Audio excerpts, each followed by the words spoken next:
Doctor Bhalchandra Mungekar संपादित मौलिक आंबेडकर या ग्रंथाचे प्रकाशक श्रीयुत रामदासजी भटकळ यांची या ग्रंथाच्या संदर्भात असलेली ही प्रतिक्रिया.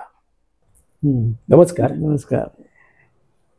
आपल्याला हे पुस्तक प्रकाशित करावं असं का वाटलं? नाही, ते महत्त्वाचा मुद्दा आहे तो. पहिली गोष्ट अशी की बाबासाहेब आंबेडकर आणि पॉप्युलर बुक डेपो आणि रामदास भटकळ आणि खरं सांगायचं तर शासन करणारे पक्ष, विरोधी पक्ष आणि संबंध देश या सगळ्यांच्या दृष्टीनं बाबासाहेबांचं महत्त्व हे खूप आहे, नव्यानं सांगायला आवश्यक नाही. आज सगळेजण नाव घेतात ते भारतीय संविधानाच्या संदर्भात, परंतु ती ओळख खरं म्हणजे अपुरी आहे आणि थोडीशी चुकीची सुद्धा आहे. कारण संविधान हे अनेकांनी मिळून लिहिलेलं आहे.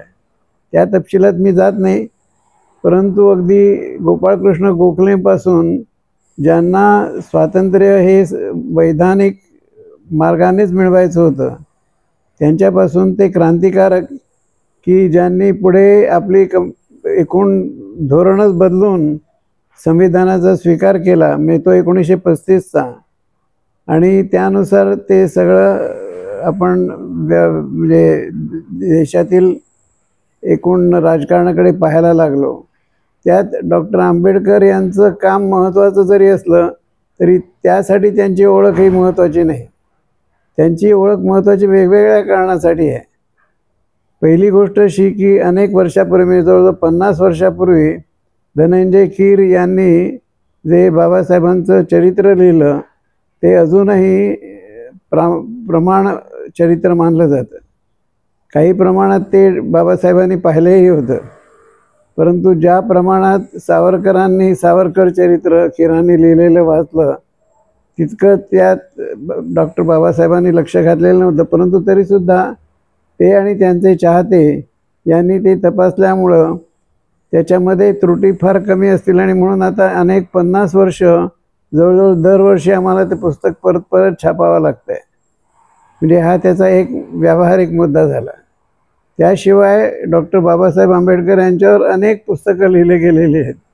त्यातली 4-5 पुस्तकं पॉप्युलरने प्रसिद्धही केलेली आहेत, आणि आता विजय सुरवाडे यांनी लिहिलेलं जवळजवळ 1000 पानांचं, ज्याला ते क्रोनॉलॉजी म्हणतात, म्हणजे रोज डॉक्टर बाबासाहेबांनी काय केलं आणि त्या निमित्ताने त्यांनी जे काही केलं असेल त्यासंबंधीचे तपशील हे त्यांनी मिळवून दिलेले आहेत. तर हे सुद्धा आम्ही प्रसिद्ध करत आहोत. तर हा आमच्या संस्थेचा त्यांच्याशी असलेला संबंध. बाबासाहेबांचं चरित्र कीरांनी मुळात इंग्रजीत लिहिलं, त्याचं पुढे मराठीमध्ये त्यांनी स्वतंत्रपणे सुद्धा लिहिलं, आणि बाबासाहेबांना ज्योतिराव फुले यांचं चरित्र लिहायचं होतं पण ते जमलं नाही, ते सुद्धा मुद्दाम कीर काकांनी लिहिलं. अशा अर्थाने बाबासाहेब आंबेडकर हे कीर यांच्या लेखनात आणि त्यामुळे पॉप्युलरच्या प्रकाशनात एक महत्त्वाचं स्थान राखलेलं आहे. त्यामुळे डॉक्टर बाबासाहेब आंबेडकर यांचं लेखन हे हवंच होतं.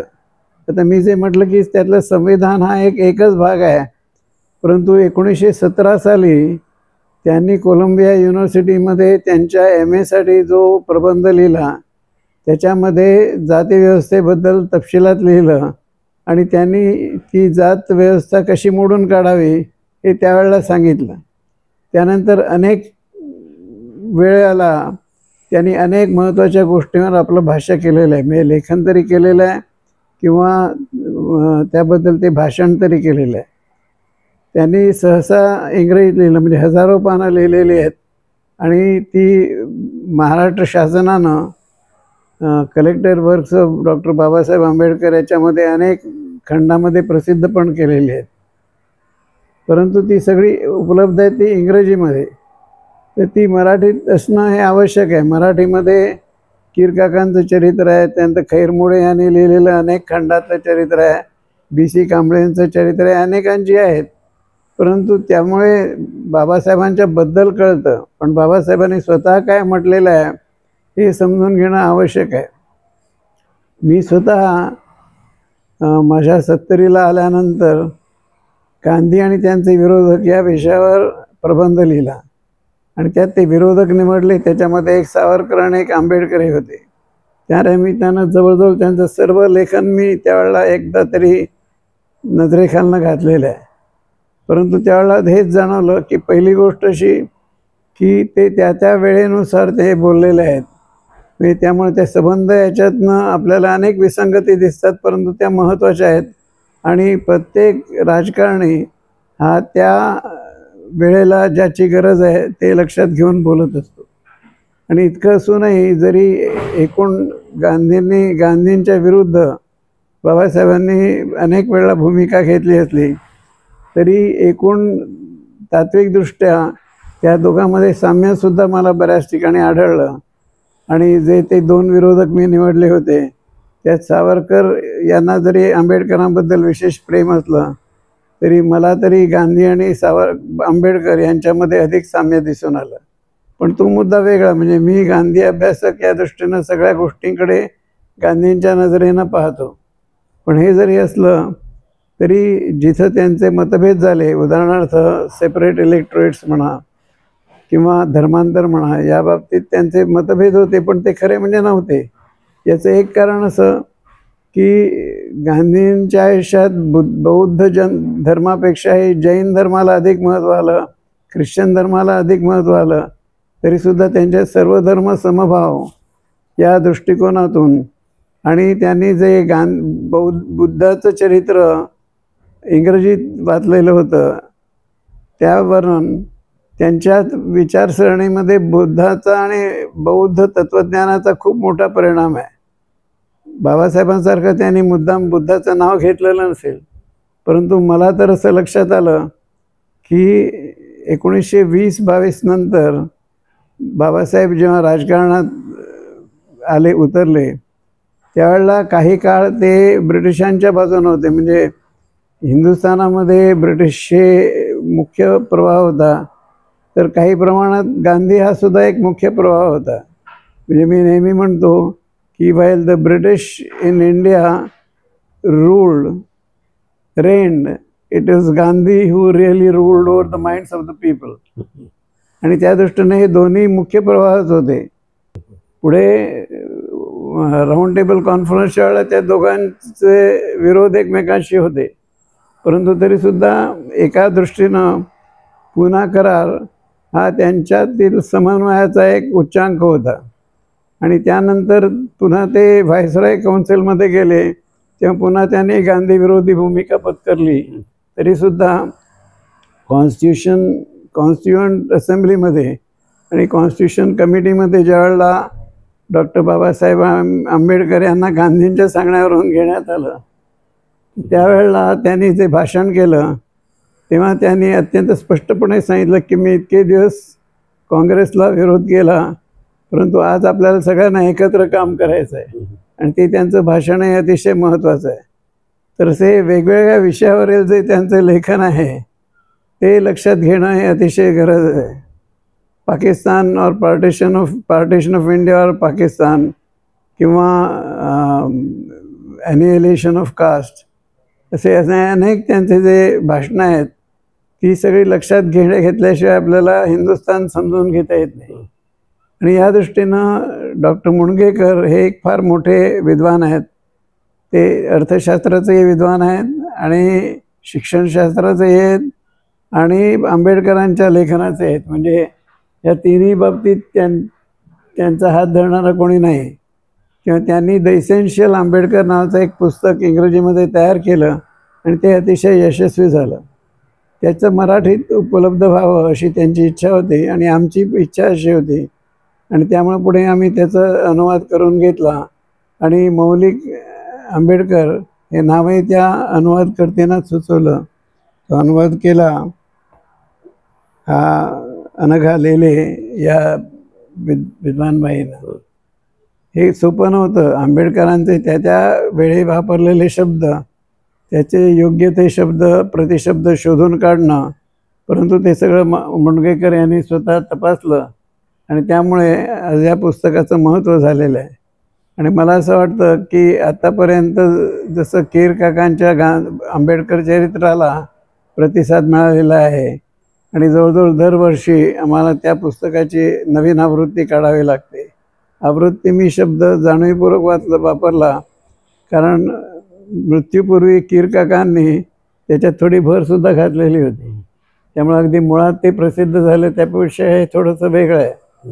तर त्याप्रमाणे आता हे सुरवाडेंचं किंवा आता हे मौलिक आंबेडकर हे सुद्धा यशस्वी होईल आणि एकूण वाचकांना आंबेडकरांचं अधिक सर्वांगीण दर्शन होईल अशी माझी अपेक्षा आहे.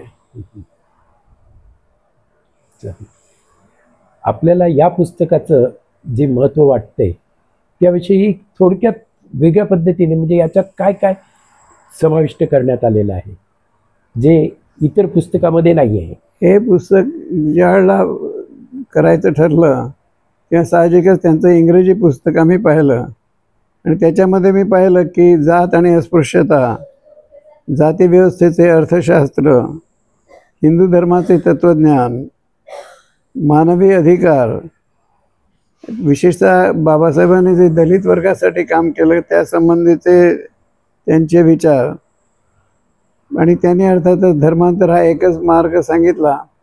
तर मी तेव्हा जो उच्चार केला ते परत सांगतो की बाबासाहेबांनी नंतरच्या काळात विशेषतः बौद्ध धर्म स्वीकारल्यानंतर जे जे काही बुद्धाच्या तत्त्वज्ञानाबद्दल त्यांनी सांगितलं तिथे फक्त बुद्धाच्या नावाऐवजी जर गांधींचं घातलं तर ते सगळं लागू आहे असा माझा स्वतःचा अनुभव आहे. आज कोणीही आंबेडकरवादी ते कबूल करणार नाही. स्वतः आंबेडकरांनी तर मुळीच कबूल केलं नसतं, परंतु तो त्यावेळेच्या राजकारणाचा भाग आहे. परंतु त्या संबंधीचा सुद्धा लेख याच्यामध्ये आहे. भारतीय राज्यघटनेची निर्मिती हा एक महत्त्वाचा भाग आहे. त्यांनी स्टेट्स रिऑर्गनायझेशन, भाषावार प्रांतरचना याच्याबद्दल सुद्धा सांगितलेलं आहे. सगळ्यात म्हणजे बुद्ध आणि कार्ल मार्क्स यांच्याविषयीचा त्यांचा लेख मी मुद्दाम परतच वाचत होतो. तर त्याची गंमत अशी की स्वतः गांधींनी ते ज्यावेळेला आगा खान पॅलेसमध्ये बंदिस्त होते तेव्हा त्यांचे सेक्रेटरी प्यारेलाल यांना सांगितलं की माझ्यात आणि मार्क्समध्ये तसा फरक फक्त एकच आहे आणि तो महत्त्वाचा आहे, तो म्हणजे हिंसा आणि अहिंसा. हो हो, आम्हाला साध्य करायचं तेच आहे, पण मला अहिंसक मार्गाने त्यांना अहिंसा करून. तर हे लक्षात घेतल्यावर बाबासाहेबांचं बुद्ध की कार्ल मार्क्स या लेखाला महत्त्व प्राप्त होतं. त्यांनी स्त्रियांच्या मुक्तीसाठी सुद्धा जे काम दोघांनी केलेलं आहे तर ते माझ्या दृष्टीनं महत्त्वाचं आहे आणि त्याच्याबद्दलचा लेखही याच्यात आहे. आणि अशा रीतीनं बाबासाहेबांचे अनेक विषयावरचे वेळोवेळचे विचार हे निवडून त्या हजारो पानातनं जे काम महत्त्वाचं डॉक्टर मुडगेकर यांनी केलं त्यामुळे इसेन्शियल आंबेडकर या इंग्रजी पुस्तकाला आणि मौलिक आंबेडकर या मराठी पुस्तकाला विशेष महत्त्व प्राप्त झालेलं आहे असं मला वाटतं. धन्यवाद. आमच्या यूट्यूबवरील कार्यक्रमाला आपण उत्स्फूर्त प्रतिसाद देत आहे आणि यूट्यूबच्या इनबॉक्समध्ये आपण ज्या प्रतिक्रिया पाठवत आहात त्या पाहून मन आनंदाने भरून येतं. आमच्यावरील आपला लोभ असाच कायम राहू दे आणि यापुढे देखील आपल्या प्रतिक्रिया अशाच पाठवत राहा. आपण आमचं चॅनल अजून सबस्क्राईब केलं नसेल तर ताबडतोब सबस्क्राईब करा, लाईक करा आणि शेअर करा. यूट्यूबच्या इनबॉक्समध्ये प्रतिक्रिया पाठवायला अजिबात विसरू नका. धन्यवाद.